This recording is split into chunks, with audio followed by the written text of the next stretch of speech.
જય દ્વારિકાધીશ. ખુદ ભગવાને આ પોસ્ટ લખી હોય એવું જ લાગે છે. જેણે લખ્યું છે એ અફલાતુન લખ્યું છે. તમે કરોડ છો અને હું એક છું. મારે શાંતિથી રહેવું હોય પણ તમારે મંગળા આરતી કરવી હોય એટલે મને વાઘા પહેરાવી અને બાબલાની જેમ તૈયાર કરી દો છો. ભોગ મને ધરાવો છો અને આરોગો છો પોતે. જે દિવસે એક જલેબી ચાખીશ હું, એ દિવસથી પ્રસાદ ધરાવવાનું બંધ થઈ જશે, તે હું જાણું છું. લગ્ન નથી થતા તે મંગળ ફેરા માગે છે. સંતાન નથી તે ઘોડિયું માગે છે. કોઈની નોકરી જોઈએ છે તો કોઈને છોકરી જોઈએ છે. મા બાપ ખાસ કોઈને જોઈતા નથી, પણ મિલકત બધાને જોઈએ છે. કોઈ કમાવા માગે છે તો કોઈ ચોરી કરવા માગે છે. કોઈને બજાર ઊંચું લઈ જવું છે તો કોઈને મફતનું જોઈએ છે. કોઈ રોટલા માગે છે તો કોઈ ઓટલા માગે છે. જે આવે છે તે ઘંટ ખખડાવીને મારા કાન ખોતરે છે.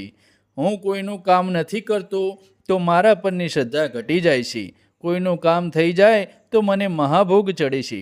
વરસાદ નથી આવતો તો યજ્ઞ થાય છે. આકાશ ખપકે છે તો ખમા કરવાનું મને કહેવાય છે. પણ સાચું કહું, હું કંઈ નથી કરતો. નથી હું પરણાવતો કે નથી કોઈનું છૂટું કરતો. જંગલ હું નથી કાપતો, હાઈરેજ મેં નથી બાંધ્યા. અમીર હું નથી કરતો, ગરીબી મેં નથી આપી. તમને લીલીછમ પૃથ્વી આપી રહેવા માટે અને તમે રાખ કરો છો, એમાં મારો શું વાંક? મેં અણુ આપ્યો ને તમે બોમ્બ બનાવ્યો. પછી કહો કે શાંતિ વાર્તા કરો, તો કેવી રીતે કરું? સાચું કહો, તમે મને ઈશ્વર માનો છો કે નોકર? પ્રાર્થનાની આડમાં તમે અજ્ઞાનાઓ જ કરો છો કે કંઈ બીજું કંઈ? ને તમે ઈચ્છો છો કે તમે સેવા કરો છો, છતાં પણ હું કોઈનું સાંભળતો નથી. હું મેરેજ બ્યુરો નથી ચલાવતો કે નથી ચલાવતો કોઈ એમ્પ્લોયમેન્ટ એક્સચેન્જ. મેં કોઈનું કંઈ બગાડ્યું નથી કે નથી મારે કોઈ પાસેથી કંઈ જોઈતું. શ્રીફળ વધેરી અને મને વધેરવાનું રહેવા દો. તમે આપવાનું હતું તે આપ્યું જ છે.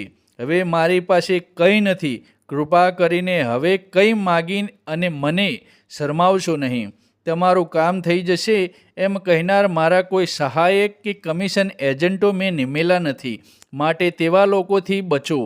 તમે આજ સુધી ઘણી પ્રાર્થનાઓ કરી, પણ આજે હું તમને એક પ્રાર્થના કરું છું અને એ પણ જાણું છું જે કહું છું એ પછી કોઈ મારી પાસે મંદિરમાં આવવાનું નથી. તોય કહું છું, કોઈ માગણી ન હોય તો જ મારી પાસે આવજો.